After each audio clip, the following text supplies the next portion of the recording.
आज नाशिकमध्ये आदिवासी बांधवांचा पेसा अंतर्गत भरती करता भव्य मोर्चा सुरू होता।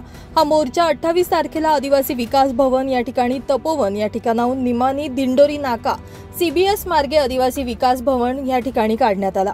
या मोर्चामध्ये हजारो आदिवासी बांधव सहभागी झाले होते। या मोर्चा दरम्यान एक मोर्चेकरी महिलेची तब्येत अचानकपणे खालावल्याने तिला मुंबई नाका येथील पोलीस कॉन्स्टेबल मनीषा सोनवणे यांनी आपल्या खांद्यावर घेऊन पोलीस व्हॅनद्वारे रुग्णालयात दाखल केले। यामुळे पोलीस कॉन्स्टेबल मनीषा सोनवणे यांचं सर्व स्तरातून कौतुक केलं जात आहे।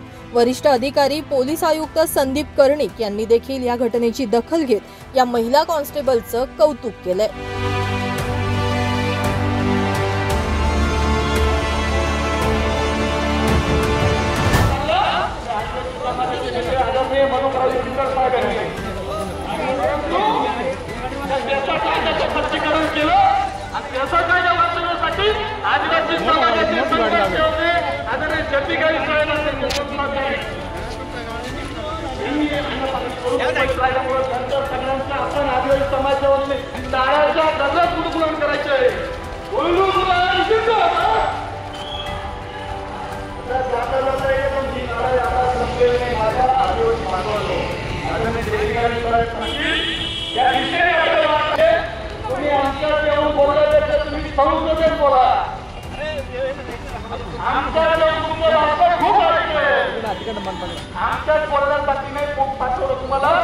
नाते कोण आहे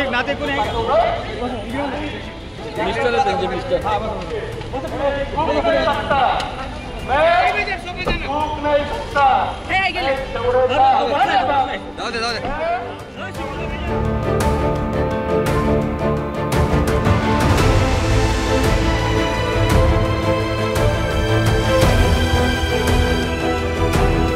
ब्युरो रिपोर्ट, नाशिक माझा न्यूज, नाशिक।